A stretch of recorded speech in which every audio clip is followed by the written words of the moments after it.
नमस्कार, मैं हूं प्रदीप कुमार। आप देख रहे हैं पॉलिटिकल आइडिया के आज के इस अंक में आप सभी दर्शकों का बहुत बहुत स्वागत है। मित्रों, भारत की राजनीति के संदर्भ में कहा जाता है कि जितने भी राजनीतिक विश्लेषक हैं या भारतीय जनता पार्टी के प्रतिद्वंदी राजनीतिक दल हैं, सबके सोचने की सीमा जहां खत्म होती है वहीं से भारतीय जनता पार्टी अपनी सोचना शुरू करती है। मतलब भारतीय जनता पार्टी का फैसला क्या होगा और उसके पीछे क्या रणनीति होगी, इसके बारे में पूर्वानुमान लगाना कम से कम भारतीय जनता पार्टी के जितने भी राजनीतिक प्रतिद्वंदी हैं उनके लिए काफी मुश्किल नहीं, अब असंभव नहीं तो मुश्किल जरूर है। मित्रों, आज की भारतीय जनता पार्टी 2014 वाली भारतीय जनता पार्टी जो है 2014 के बाद की जो बीजेपी है, जो बीजेपी नरेंद्र मोदी और अमित शाह की बीजेपी है, वो बीजेपी नहीं है जो अटल बिहारी वाजपेयी के दौर की बीजेपी हुआ करती थी। आपको याद होगा 1999 में भारतीय जनता पार्टी की सरकार लोकसभा में एक वोट से गिर गई थी, और वो भी एक वोट से इसलिए गिर गई थी क्योंकि कांग्रेस पार्टी के जो मुख्यमंत्री उड़ीसा में कांग्रेस ने बनाया था, जिनको जो कि लोकसभा के सदस्य थे लेकिन मुख्यमंत्री बन गए थे, कुछ ही दिन उनके संसद की सदस्यता बची हुई थी और उन्होंने ठीक है कानूनी रूप से वैधानिक रूप से उनको लोकसभा में मतदान करने का अधिकार था, लेकिन नैतिक रूप से चूंकि वो मुख्यमंत्री बन चुके थे एक राज्य के, इसीलिए मुख्यमंत्री के रूप में संसद में आकर नैतिकता यह नहीं कहती थी कि वो आकर यहां पर वोट डालें, लेकिन अंतोगत्वा उन्हीं के वोट से वाजपेयी की सरकार गिर गई थी। और वाजपेयी ने कहा था कि हम किसी भी चाहे सरकारें आए या जाए, लेकिन हम कोई ऐसा काम नहीं करेंगे जिससे कि हमारी राजनीतिक शुचिता पर कोई आंच आए। आज जितने भी भारतीय जनता पार्टी के फैसले नरेंद्र मोदी के दौर में होता है, आप कह सकते हैं कि एकमात्र उसके पीछे जो ध्येय होता है वो ध्येय होता है कि भारतीय जनता पार्टी जिस मिशन को लेकर काम कर रही है उस मिशन को किस प्रकार से सफलता तक पहुंचाया जा सके। आज जब 5 राज्यों में विधानसभा के चुनाव होने हैं आने वाले 3 महीने के अंदर, आने वाले 3 महीने में जब 5 राज्यों के विधानसभा चुनाव होने हैं मित्रों, इन 5 राज्यों में 3 ऐसे राज्य हैं जहां भारतीय जनता पार्टी अपना सब कुछ दांव पर लगा चुकी है। 5 राज्य, असम में ऑलरेडी बीजेपी की सरकार है, पुडुचेरी में ऑलरेडी बीजेपी की सरकार है। 3 राज्य ऐसे हैं जहां बीजेपी इस बार सरकार बनाने की या फिर अपना कद बढ़ाने की लड़ाई लड़ रही है। वो तीनों राज्य हैं पश्चिम बंगाल, केरल और तमिलनाडु। और विशेषकर केरल और पश्चिम बंगाल में भारतीय जनता पार्टी अभी नहीं तो कभी नहीं वाले तरीके से चुनाव लड़ने का प्रयास कर रही है। आपको लगता होगा कि केरल में भारतीय जनता पार्टी तीसरी शक्ति है, आज दिख रहा है। कभी एक दौर हुआ करता था मित्रों जब भारतीय जनता पार्टी हरियाणा में भी चौथी शक्ति से सीधे 1 नंबर की पार्टी बनी थी। आप याद कर लीजिए वो दौर 2014 का विधानसभा चुनाव हरियाणा का, बीजेपी चौथे नंबर की पार्टी हुआ करती थी, वहां कांग्रेस मुख्य विपक्षी दल हुआ करता था, लोकदल ओम प्रकाश चौटाला दूसरी नंबर की पार्टी हुआ करते थे, ठीक है।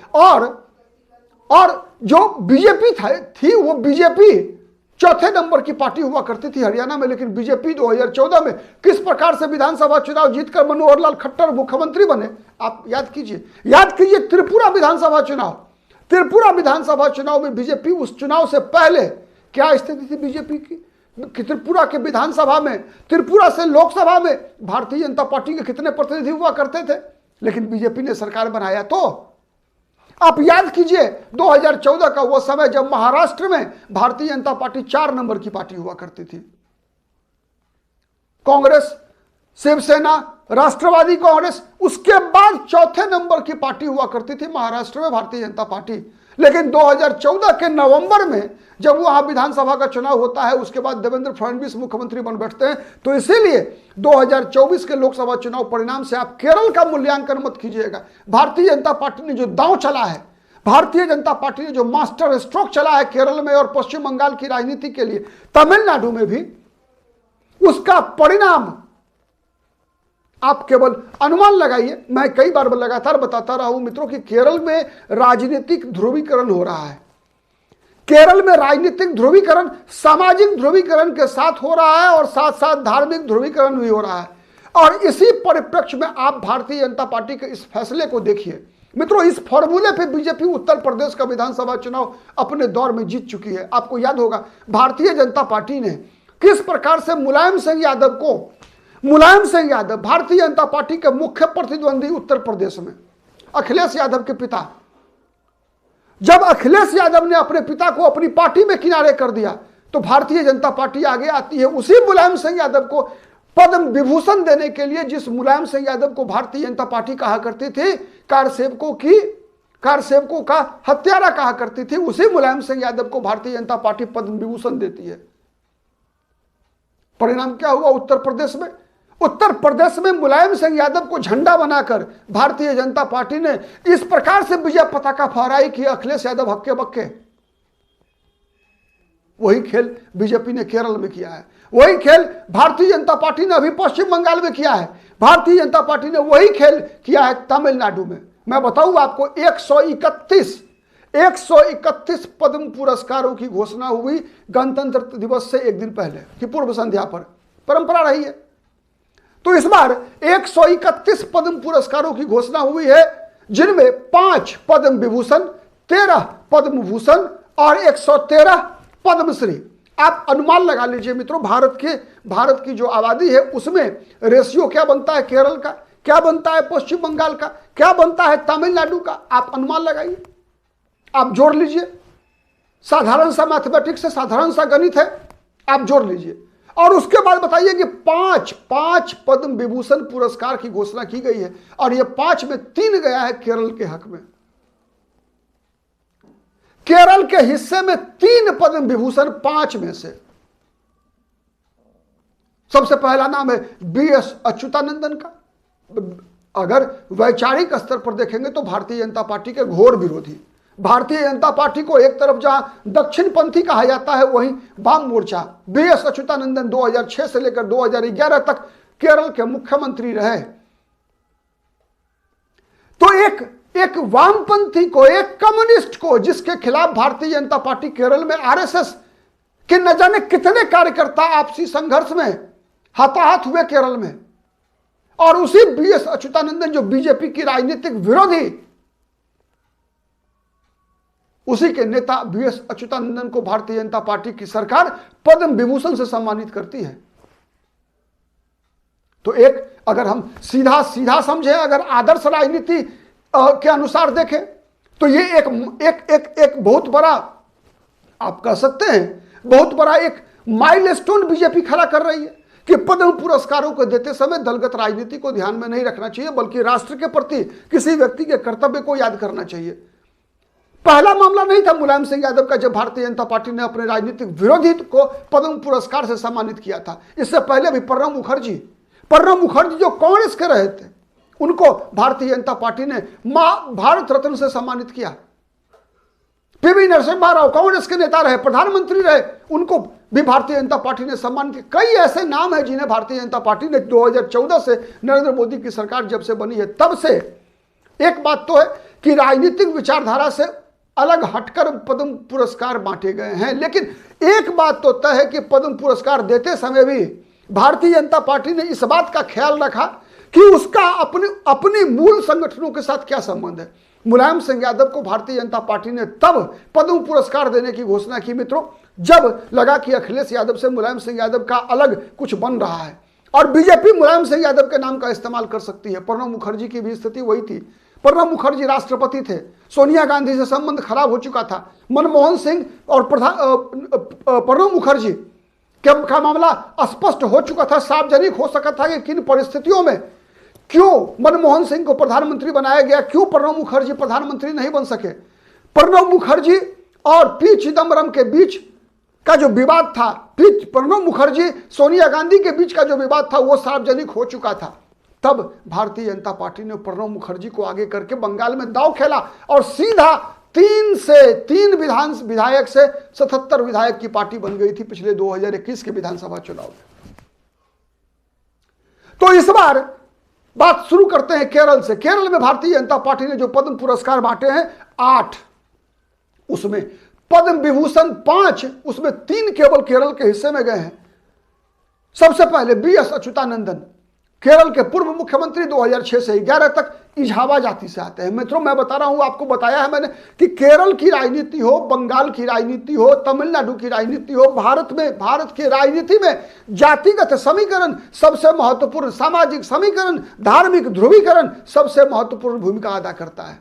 तो BS अच्युतानंदन इजावा जाति से है, और आजकल इजावा जाति का मूड केरल में क्या है बताने की आवश्यकता नहीं है। परंपरागत रूप से यह जाति पिनराई विजयन इसी जाति से है। मित्रों, केरल में पिछड़ी जाति है ये हिंदू समाज की, इसी जाति से पिनराई विजयन भी है, और इनको भारतीय जनता पार्टी लगातार केरल में आज से नहीं बल्कि 2016 के विधानसभा चुनाव से ही इजावा और नायर समुदाय को अपने तरफ खींचने का लगातार प्रयास कर रही है। साथ ही इस चुनाव में बीजेपी के निशाने पर ईसाई मतदाता भी हैं, और 3 नाम के सहारे बीजेपी ने इन तीनों सामाजिक समूह को अपने से जोड़ने का प्रयास किया है। इजावा समुदाय के BS अच्युतानंदन, साथ ही सुप्रीम कोर्ट के पूर्व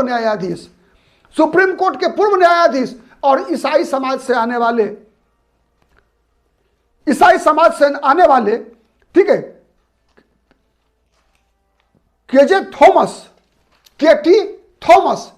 केटी थॉमस को भी भारतीय जनता पार्टी ने पद्म विभूषण से नवाजा है। केटी थॉमस को, जो कि भारत में सर्वोच्च न्यायालय के पूर्व न्यायाधीश रह चुके हैं, और 2007 में जब मनमोहन सिंह की सरकार थी तो इन्हें पद्म भूषण मिल चुका है। इस बार नरेंद्र मोदी की सरकार ने पद्म विभूषण से विभूषित किया है इनको, केटी थॉमस। और तीसरा चेहरा है श्री P नारायणन, साहित्य क्षेत्र के हैं, लेखक हैं, शिक्षा क्षेत्र से जुड़े हुए हैं, और RSS के विचारधारा से में आप कह सकते हैं एक बौद्धिक विचारक के रूप में जाने जाते हैं। केरल में नायर समाज से आते हैं, तो एक साथ बीजेपी इजावा, नायर और ईसाई मतदाताओं को साधने का प्रयास बीजेपी ने किया है, और यह मास्टर स्ट्रोक है केरल के चुनाव में। आने वाले चुनाव में आप देखेंगे, मैं लगातार बताता आ रहा हूं कि इस बार भारतीय जनता पार्टी ने एकदम असम मॉडल पे केरल के चुनाव को लड़ने का फैसला कर लिया है। मैंने पिछले वीडियो में बताया है कि क्या है भारतीय जनता पार्टी का असम मॉडल, आप उसको जरूर देखिएगा। दूसरा आइए पश्चिम बंगाल। सबसे पहले पश्चिम बंगाल के लिए भारतीय जनता पार्टी ने एक ऐसे, जो कि पश्चिम बंगाल के रहने वाले नहीं है लेकिन हैं झारखंड के रहने वाले, दिसोम गुरु कहा जाता है, आदिवासियों के बड़े नेता हैं। पश्चिम बंगाल में मित्रों 6 से 7% आबादी आदिवासियों की है। जंगल महल का इलाका वो इलाका है जहां भारतीय जनता पार्टी लगातार अपना आधार मजबूत किया है बीजेपी ने पिछले चुनावों में। तो शिबू सोरेन को भारतीय जनता पार्टी ने मरणोपरांत पद्म भूषण देकर न केवल झारखंड की राजनीति को साधा है, बल्कि यह दिखाया है झारखंड में आदिवासियों को कि हमें आप वोट नहीं दिया, हमारे प्रतिद्वंदी पार्टी के वो नेता हैं, झारखंड के मुख्यमंत्री हेमंत सोरेन की पिता हैं, फिर भी भारतीय जनता पार्टी पद्म पुरस्कार की घोषणा करते समय, बांटते समय दलगत राजनीति के आधार पर किसी व्यक्ति को योग्य नहीं ठहराती। बड़ा दिल दिखाने का एक पोस्चरिंग बीजेपी ने किया है शिबू सोरेन के माध्यम से। शिबू सोरेन के माध्यम से भारतीय जनता पार्टी ने साथ ही हेमंत सोरेन को भी एक सह दिया है। आइए हाथ मिलाइए, एक इशारा है हेमंत सोरेन की तरफ हाथ मिलाने का।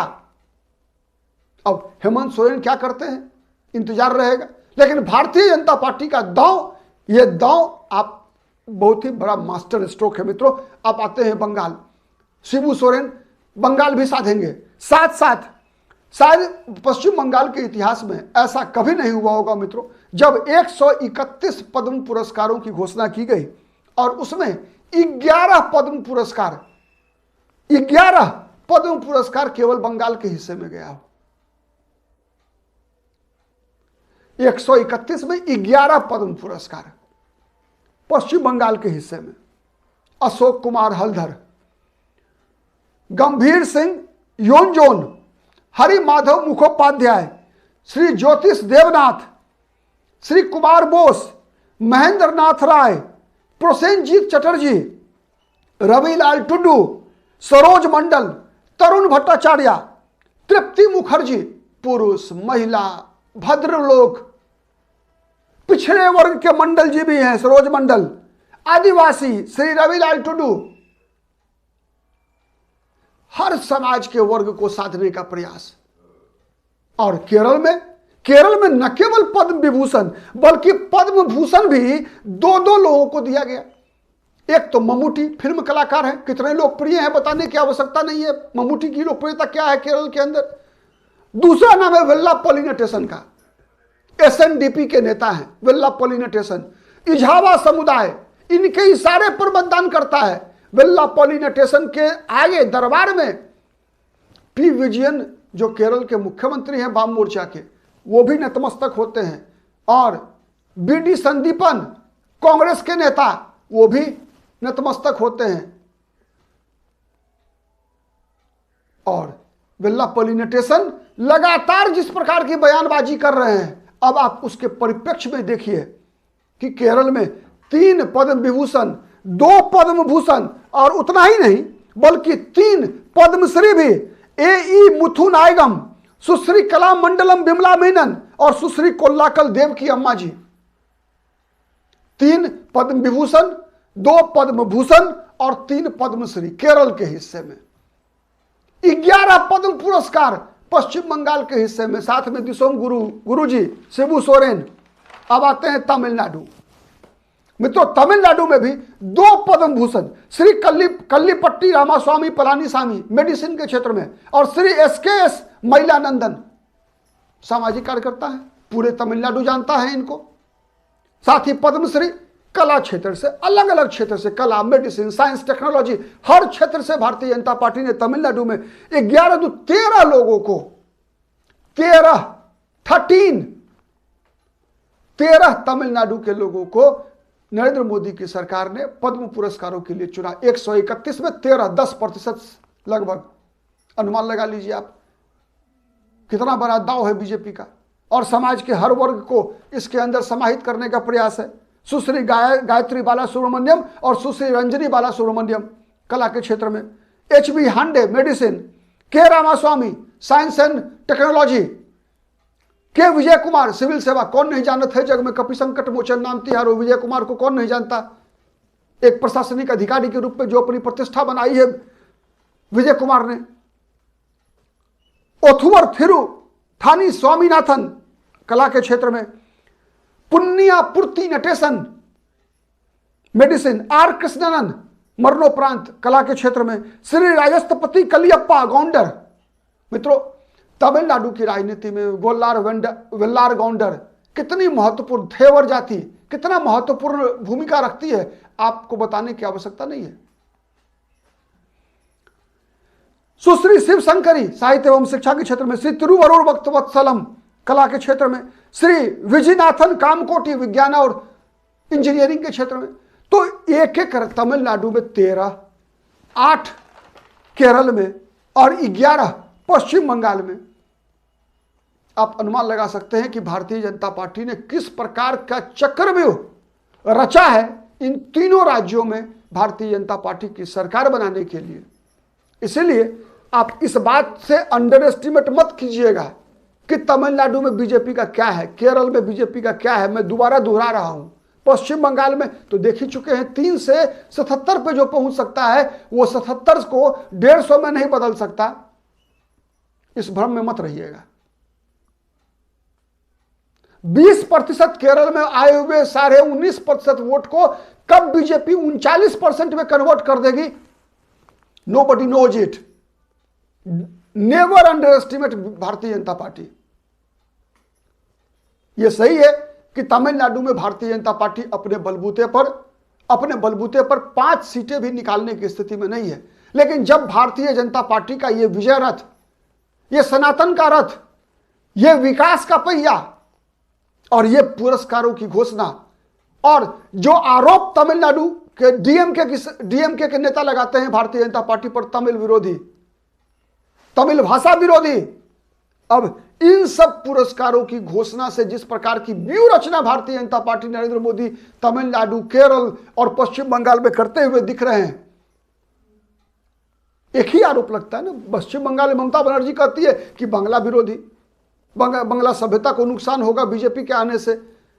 तमिलनाडु में वही बात डीएमके के लोग कहते हैं। दरअसल ये डर है और इसी डर के कारण हिंदी विरोधी, तमिल विरोधी बीजेपी पर आरोप लगाना है। तो ये एक स्वाभाविक प्रक्रिया है। राजनीतिक प्रतिद्वंदियों की तो कोई प्रशंसा नहीं करेगा। बीजेपी भी ममता बनर्जी को तो घेरती ही है, बोलती है हिंदू विरोधी। तमिलनाडु में एमके स्टालिन को बीजेपी बताती है हिंदू विरोधी, सनातन विरोधी, विकास विरोधी, भ्रष्टाचार के मुद्दे पर घेरती है। तो राजनीति में तो ये आरोप और प्रत्यारोप होते रहेंगे। अंततः निर्णय जनता के हाथ में है। जनता जिसे विजय माला पहनाती है उसे ही सत्ता मिलती है, कुर्सी उसे ही नसीब होता है। आज के लिए इतना ही। बहुत बहुत धन्यवाद। आप कमेंट करके जरूर बताइएगा कि इन पद्म पुरस्कारों की इस प्रकार की घोषणा में 2 पॉइंट निकल कर आता है। एक, ऐसा पहली बार हो रहा है विगत वर्षों में जब राजनीतिक प्रतिद्वंदियों को भी पद्म पुरस्कार दिए जा रहे हैं। इस विषय पर आपका क्या कहना है? जैसे बीजेपी की सरकार ने मुलायम सिंह यादव को दिया, शरद पवार को दिया, प्रणब मुखर्जी को दिया, आज बीएस अच्युतानंदन को दिया। तो ऐसे ये परंपरा पहले नहीं थी। पहले किसी भी राजनीतिक विरोधी को कभी नहीं दिया गया, विशेषकर कांग्रेस के रिजिम में। यहां तक कि बाबा साहब भीमराव अंबेडकर, राम मनोहर लोहिया, जयप्रकाश नारायण जैसे महापुरुषों को भी कांग्रेस पार्टी की सरकार ने भारत रत्न या कोई भी पद्म पुरस्कार, महत्वपूर्ण बड़ा पुरस्कार कांग्रेस की सरकार ने कभी नहीं दिया। लेकिन आज भारतीय जनता पार्टी अपने विरोधियों को भी पद्म पुरस्कारों से सम्मानित करती है। पिछले ही 2024 में आपने देखा किस प्रकार से बिहार के पूर्व मुख्यमंत्री रहे कर्पूरी ठाकुर को भारतीय जनता पार्टी ने भारत रत्न से सम्मानित किया, इस सरकार ने सम्मानित किया। तो ऐसे महापुरुषों को सम्मान देकर सरकार सम्मानित होती है, महापुरुष का सम्मान नहीं होता, बल्कि सरकार खुद सम्मानित होती है, देश सम्मानित होता है। विचारधारा कोई भी हो, जिस किसी भी विचारधारा में कोई भी महान काम करने वाले महापुरुष हैं, हर का सम्मान होना चाहिए। लेकिन ऐसी परंपरा पहले नहीं थी। तो एक इस परंपरा की स्थापना, और दूसरा, क्या इन नामों के सहारे भारतीय जनता पार्टी चुनावी असर कितना डाल पाएगी इन तीनों राज्यों में? जिस प्रकार से 8 पद्म पुरस्कार केरल, 11 पद्म पुरस्कार पश्चिम बंगाल और 13 पद्म पुरस्कार तमिलनाडु के हिस्से भारतीय जनता पार्टी की सरकार ने दिया है, बांटा है। इसका कितना असर पड़ेगा कमेंट करके जरूर बताइएगा। मित्रों नमस्कार। और साथ ही हमारा वीडियो पसंद आता है तो जरूर लाइक कीजिए, शेयर कीजिए, जिससे कि अधिक से अधिक लोगों तक हमारी बातें पहुंच सके। और अब तक यदि पॉलिटिकल आइडिया को सब्सक्राइब नहीं किया है तो प्लीज सब्सक्राइब कर लीजिए। आज के लिए इतना ही। बहुत बहुत धन्यवाद। साथ ही आज गणतंत्र दिवस है। 26 जनवरी 1950 को हमारे देश ने अपना संविधान लागू किया था। और आज के दिन आप सभी दर्शकों को बहुत बहुत शुभकामनाएं, बहुत बहुत बधाई। नमस्कार।